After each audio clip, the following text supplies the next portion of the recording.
CNN is certainly not my favorite network, but if there's one host who I am always willing to watch, it is Jim Acosta, and we've talked a lot about Jim Acosta lately because he's been doing such a great job, not only shutting up and calling out Trump stooges, but doing something that I wish anchors would do more, which is just kicking them off the air. If they're going to continue to lie, if they won't answer questions, they don't need to be on her program. And that is exactly what Jim Acosta was doing today, shutting down and shutting up a Trump stooge who wanted to continue to push lies about the upcoming election and the 2020 election. And Jim Acosta was just fed up. Again, we need more of this. And so that's why I am so excited to get into this clip. But before we do, if I could quickly ask you to leave a like on this video, and if you haven't already, and you enjoy our channel, to hit that subscribe button. It really goes a long way, and it means the world to me. Now let's check out this clip of Jim Acosta absolutely tearing into a Trump stooge. But aren't there people in your party in Georgia, people like Marjorie Taylor Greene, who are already saying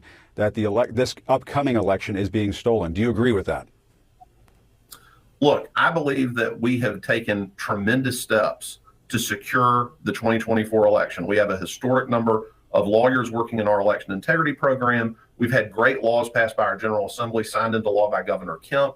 We've had good rules put forward by our state elections board, some of which are in place, some of which will continue to litigate into next year.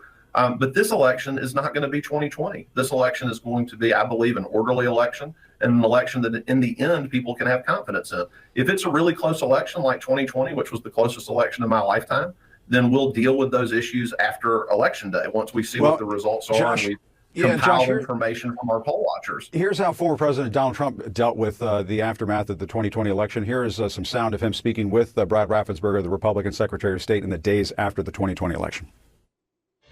All I want to do is this. I just want to find 11,780 votes, which is one more than we have, because we won the state.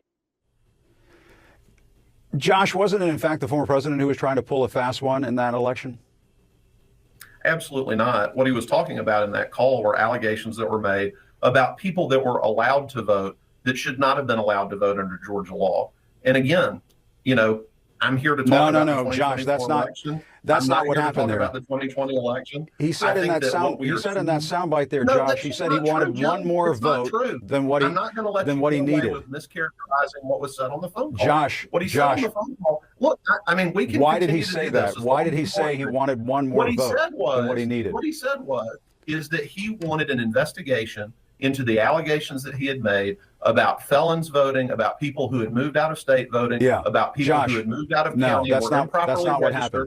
Let's play it one more time, just in case. Maybe the Zoom is off or something. If we can't control him, let's play the sound one more time. Josh, let's listen to it one more time. Josh, let's listen to it one more time. All I want to do is this. I just want to find 11,780 votes, which is one more than we have, because we won the state. Yeah, Josh, why did he say that? I just want to find 11,780 votes, which is one more than what we have because we won the state. In that call, he talks about shredding ballots, removing machinery. That's not what you just said. Please. Are you going to allow me to answer your question? The answer to your question is he was talking about voters who should not have been allowed to vote in the election. And I understand that's not your view and that's not your opinion. It has nothing to do with my view, Josh. I'm just reading the transcript. I think it's important for your They are shredding ballots, Donald Trump said, in my opinion, based on what I've heard. They are removing machinery and moving it as fast as they can. I want your viewers to know that I was asked on this program to speak about early voting in Georgia in the 2024 election, about President Trump visiting the state yesterday. And this has been an entirely dishonest move to talk entirely about something that was not even discussed before I came on this program. I know that y'all want to talk about 2020 because you know Trump's going to win this election if we talk about the economy and immigration. Right, but you, Josh, you have been involved. You have been involved with the state election board. That has been established. We are well within our rights to ask you about that. Let's ask you about if Donald Trump tried to overturn the election last time around. If he comes up short this time around, should he honor the results? If it's, you said just a few moments ago, last time around is the closest election that you've experienced in your lifetime. If it's that close again, he comes up short. Should he be calling up the Secretary of State and trying to strong arm the Secretary of State, or just honor it this time around? Look, I don't think that anyone, and if I would say this if it was the Democrats on the short end of the stick, if you're within the margin in Georgia for an automatic recount, asking questions, reasonable questions about the election and making sure that you're able to confirm that the election result is correct, that is part of our law here in Georgia. You are allowed to contest an election. You are allowed to ask for a recount if you're within the margin. Now, frankly, I don't think that's going to happen because I think what we're seeing in early voting here in Georgia, the incredible turnout in rural counties around this state, the incredible turnout in Republican-dominated areas, Black turnout that is trending more towards midterm levels instead of presidential levels, all suggests that President Trump is heading to a result where he can win with a margin if our voters continue to turn out between now and November 5th at the levels they've been turning out for the first 10 days of early voting.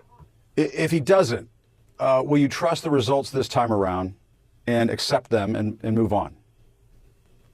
Look, I think this is a much more secure election than 2020. We don't have ballot drop boxes scattered randomly all over the state. We don't have election officials. But Josh, you're making suggestions. You're making suggestions that there was some kind of tomfoolery and shenanigans going on last time around. Your party's own Secretary of State said that was not the case, and that it was a free and fair election, and that it was secure. I'm just saying, Josh. What you're saying is horse crap. You said something earlier. It's just horse crap. You said something earlier. I mean, you can call it whatever you want to. It just is. I've lived here for the last 4 years. You haven't. I know what happened down here. You don't. You have an agenda. You brought me on here under false pretenses. Josh, you don't want to that talk is not about the case. The producers told me it's your party's Secretary of State. That's important for your viewers to understand. It's important for your viewers to understand that you're interested in constantly pushing a dishonest narrative and using what is the dishonest narrative? What is the dishonest narrative? The election was secure last time around, Josh. You're just lying. Look, you're just lying. You just said the last person on your program talked about how it was a pandemic last time and how different it was last time. It was different. There was an emergency rule passed with our state elections board with almost no notice to legislate into our law ballot drop boxes. There were no instructions given about Josh, it. But your Secretary of State. It was your Secretary of State. I'm just saying it was your. What the Secretary of State's position is. And I don't agree with the Secretary of State's position that it was fine to scatter ballot drop boxes haphazardly across the state and not give people equal access to the vote. I think that was an incorrect decision. And I'm glad that that's not the law that we have anymore, because our state legislature and Governor Brian Kemp said we need to put some parameters around these ballot drop boxes and absentee voting. And I think that was very wise of them to do that. To quote Jim Acosta, absolute horse crap. And we need to continue to see that type of call out, not just saying that MAGA is lying, but pointing out the reasons why they're trying to sow doubt about the results of this upcoming election, why they're still casting doubt on the results of the 2020 election. And it is incredibly clear that voters are fed up with this. Of course, why wouldn't they be? They continue to attack our democracy, and of course, we saw that last night in Kamala Harris's CNN town hall. She was asked several questions about Donald Trump's attacks on our democracy, but I thought the most damning result of all of that is what we heard from voters after the town hall in this clip right here. How many of you, show of hands, will leave tonight planning to support the vice president? 2 have made a final decision. Now, you came in leaning that way? Pretty much right in the middle. Okay. Came in leaning. Leaning, and now you're decided. Yes. Okay. Now, 3 of you have not had the conversation. I just want to go back to the back row a little bit. So, Pam and Lauren, Pam on my left, Lauren on my right. So you're not leaving here planning to vote for her. Do you leave here any clearer in either direction? You know, actually, I think if I had to pick right now, I would pick her. If you had to pick right now, I would. But yes. Is that you changed your mind since I asked the question a minute ago, or that's where you're more strongly leaning there? Is there what's missing? If there's a missing link to get you to absolutely, what is it? That's a tough question. I guess a lot of the foreign policy is really my biggest concern, but overall, I think she is a better candidate. Okay. And you're a registered Republican.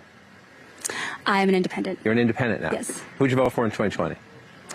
I voted for Trump. You voted for Trump? Yes. So if you vote for Harris, in the math, that's a big deal, especially where we live here in the suburbs. Yeah. Okay.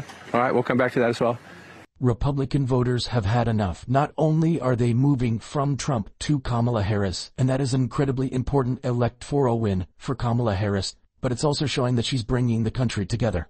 This campaign is not about dividing, this campaign is about unifying, and that is why it is so important to continue to see Republicans coalesce behind the Kamala Harris campaign. Of course, Liz Cheney's certainly leading that charge, and we need to continue to talk about the Republicans calling Donald Trump out. Vote for Kamala Harris, and we're gonna every single day on the show, and if you want to support that, as always, you can hit that subscribe button, you can hit like on this video, and if you're stuck around to the end, you can drop a blue heart in the comments.